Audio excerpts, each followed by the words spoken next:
BBC World Service. We're a weekly program. Our job is to add in-depth analysis to one question from the news. We hope you like it. BBC World Service. This is Helena Merriman with The Inquiry. This week, is the Nigerian army failing? In the early hours of Sunday the 26th of January, Boko Haram gunmen attacked the town of Monguno in northeastern Nigeria. They set houses on fire, abducted women and children, and killed scores of civilians. The Nigerian military fought back, but were soon outgunned and overwhelmed. The insurgents took the city. The soldiers then fled to Maiduguri, the main city in the northeast, only to find that it, too, was under attack. Around midnight, then we started hearing some gunshots, heavy gunshots. This man was there. So people started running away. There were fighter jets. They were going up and down, and the military were firing heavy guns towards where the insurgents were attacking Maiduguri. The army fought back with ground troops and airstrikes, repelling the insurgents. But only 30 kilometres away, Boko Haram insurgents were descending on a third city, Konduga. It was a daring three-pronged attack. By the end of the day, Boko Haram was in control of most of the roads leading to Maiduguri, the city it planned to make the capital of its caliphate. Here was yet another embarrassment for the army, which has been unable to contain the insurgency. Since Boko Haram launched military attacks 6 years ago to create an Islamic State, the president, Goodluck Jonathan, says they've killed more than 13,000 people. They've seized vast swathes of territory too, now controlling an area the size of Belgium. So this week, we want to know, is the Nigerian army failing?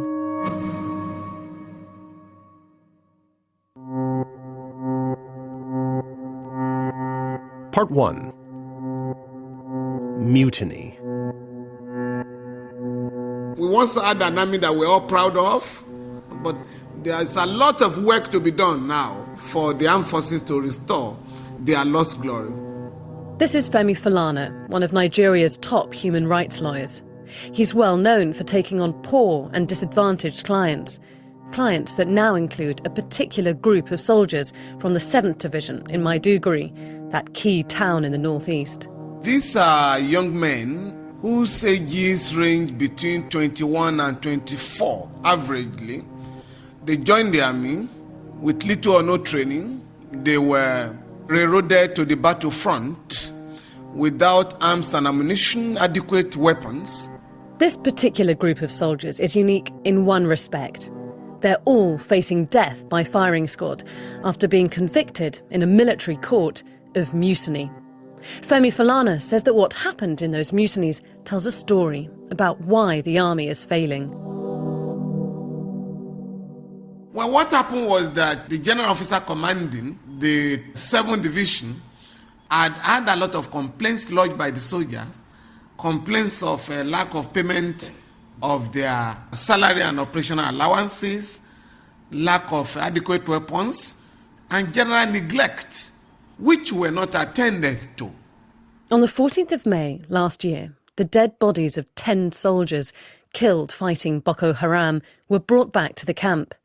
This lit a fuse.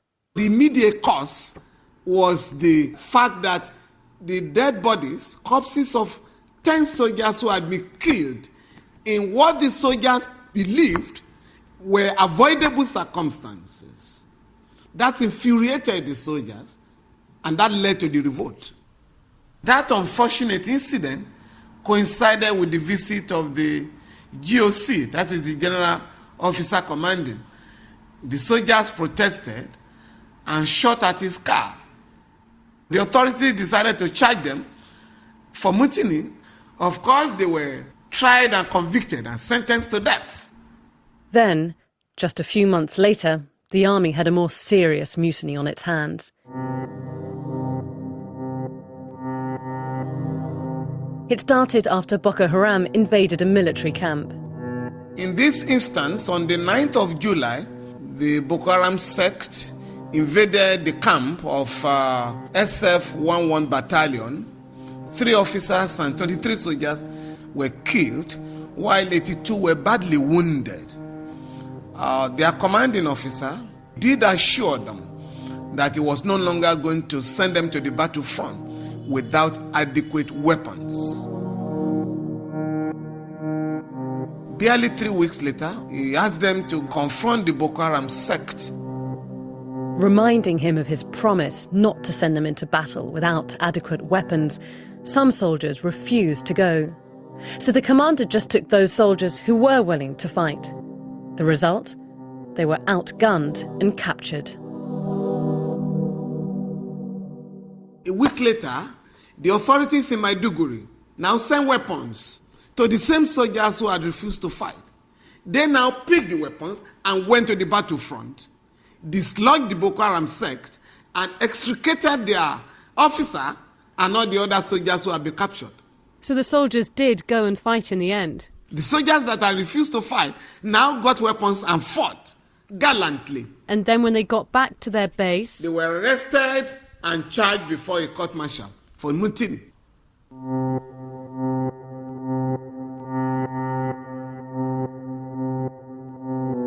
"70 Nigerian soldiers are now facing death by firing squad. Mr. Falana is appealing against their sentence. But the army's troubles don't end here. It's also dismissed soldiers, hundreds of them, for disobeying orders. Here's one of those soldiers. I feel cheated. I feel insulted. I feel embarrassed. I feel humiliated. It's just like 2 people that are fighting now, sir. You want to fight with me? Maybe we both have gun in our hands. But you are wearing bulletproof. Me, I'm carrying an umbrella. So how do you see it? Somebody with a bulletproof and somebody with umbrella. Who is more effective? March 14th. Meanwhile, outside military bases, army wives have been protesting. For 5 years, our husbands have been fighting Boko Haram, this woman says, with no visible results. We are tired.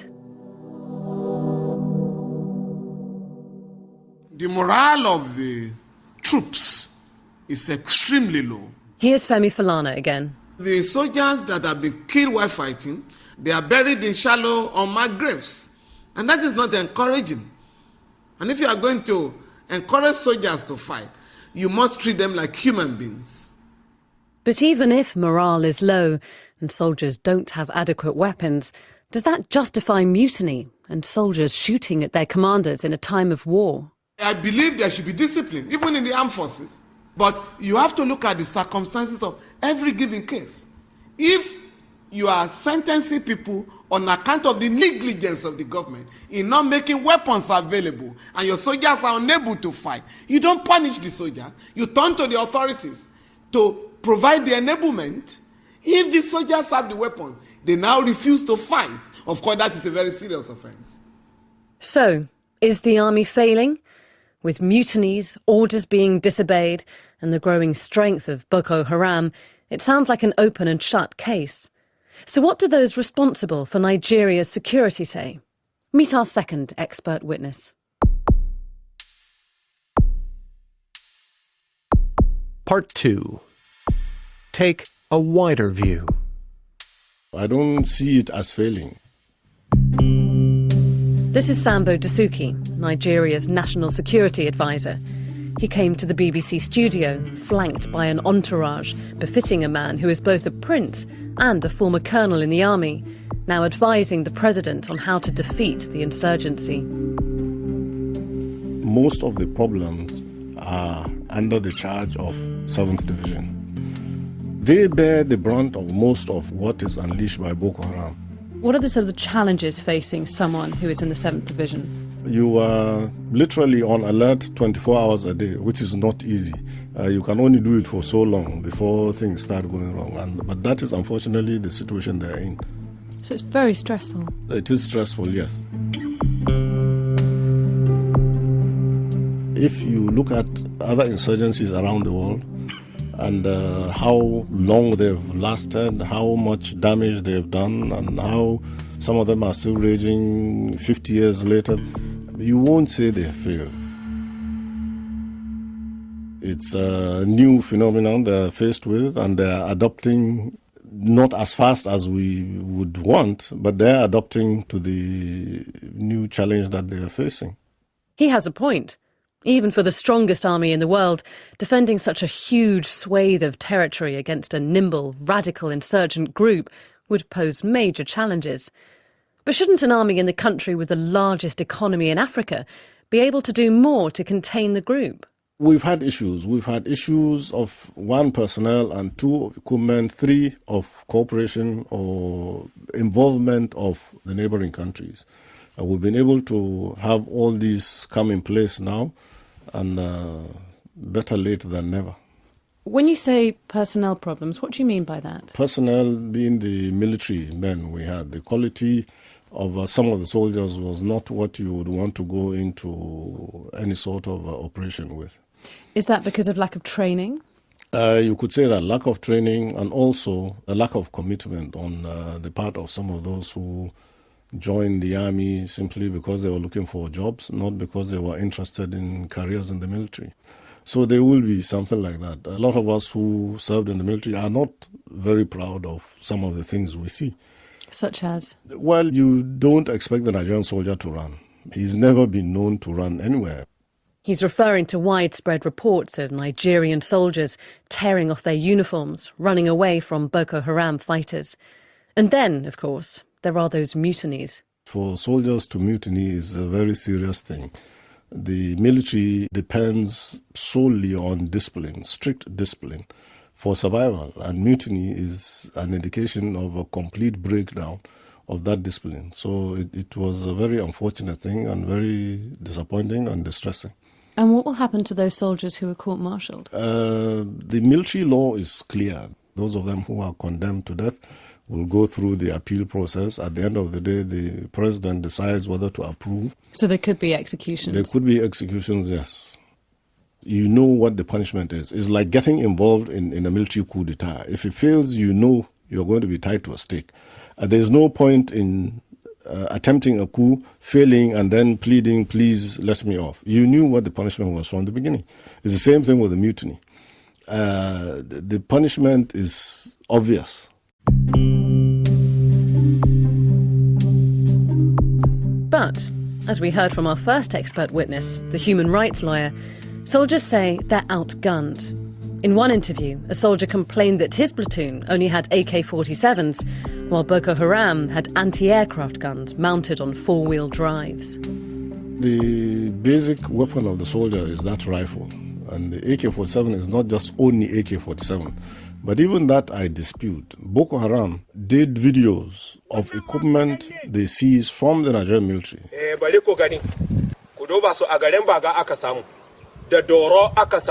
In the video, the camera pans round a huge arsenal of weapons. Dozens of AK-47s lined up in neat rows.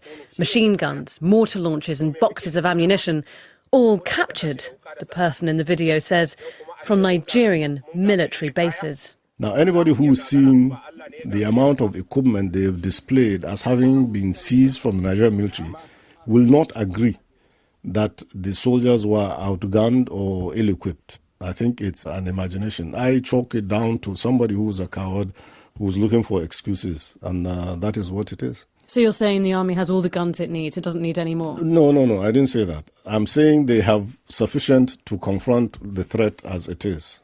Do you think, though, that if you had more advanced weapons, perhaps weapons that you buy from the West, could that help? Certainly it would help.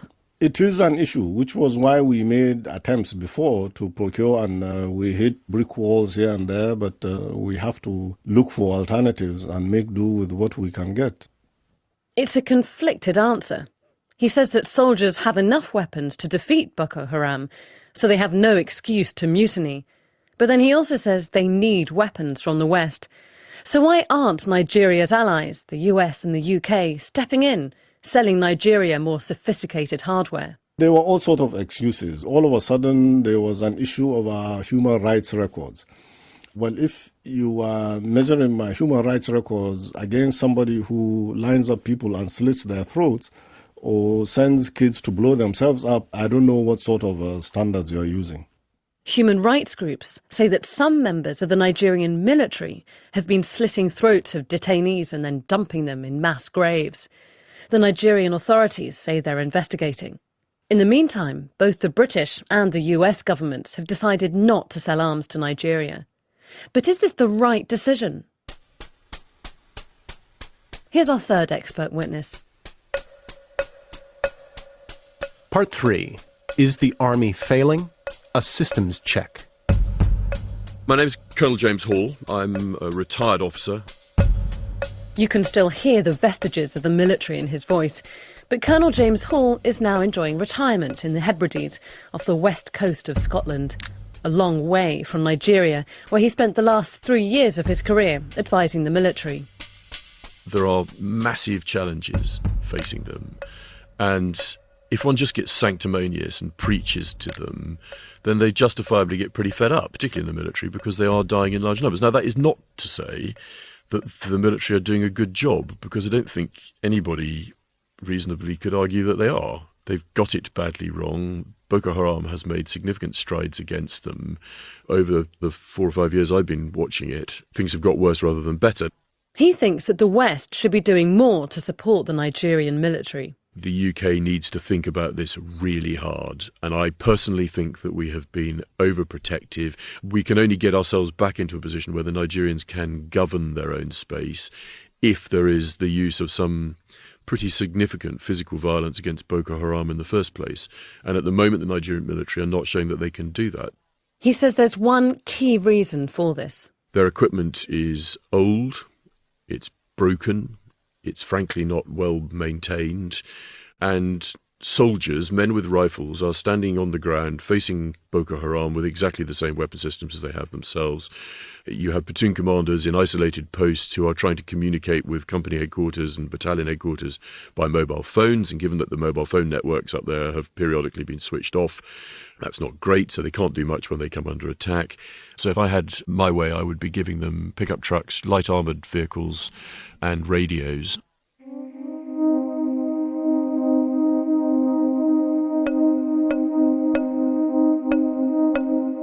But why are there such problems with equipment, given that 20% of Nigeria's budget goes on its security services?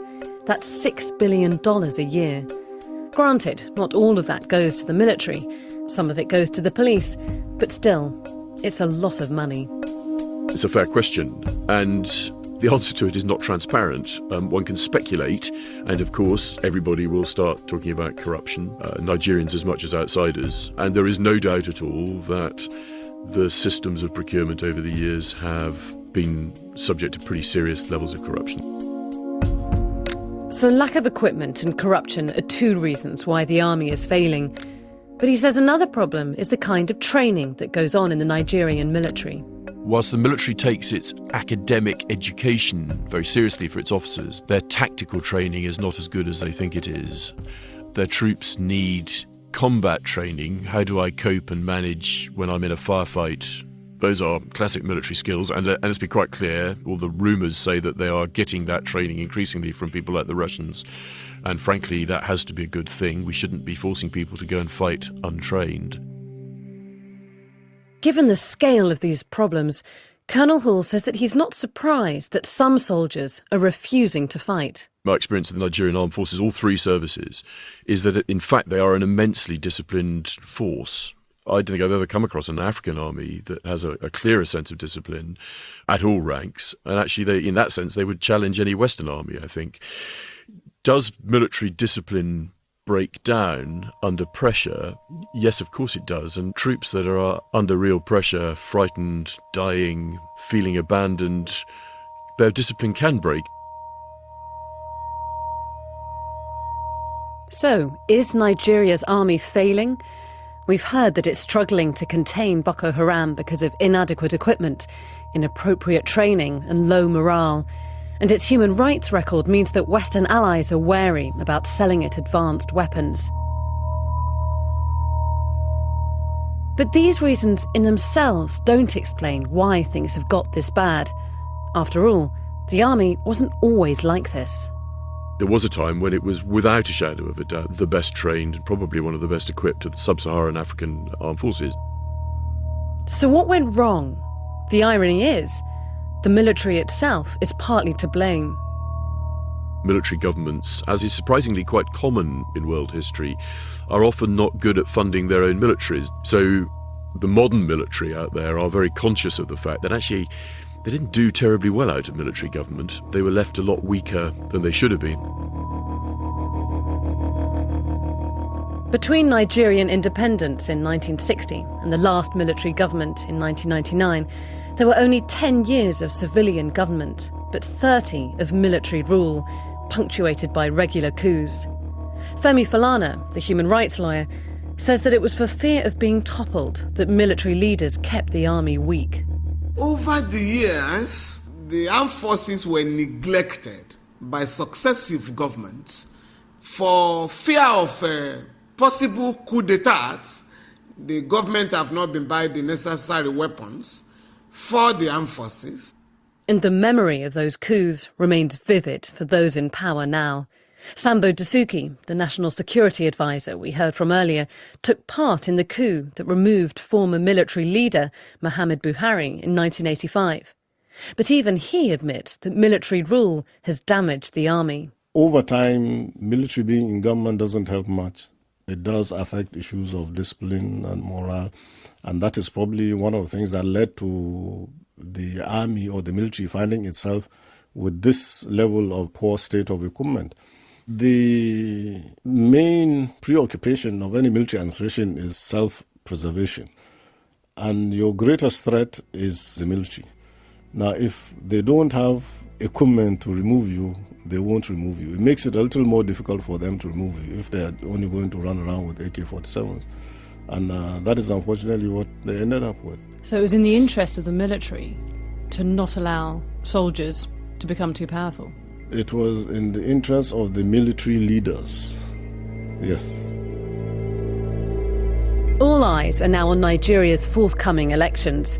The incumbent, Goodluck Jonathan, is fighting a close race against former military leader Muhammad Buhari. Yes, that same leader who was toppled by a military coup. The future of the army may then depend on the following calculation.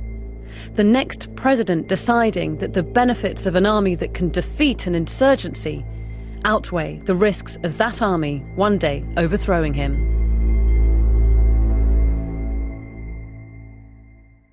The Inquiry is produced in London by Simon Mabin and me, Neil Rizal. Next week, we're looking at the battle to save the euro, ahead of a key meeting between EU leaders. We want to know what you want to know, so demand an inquiry. Get in touch via the World Service Facebook page or via Twitter at BBC The Inquiry.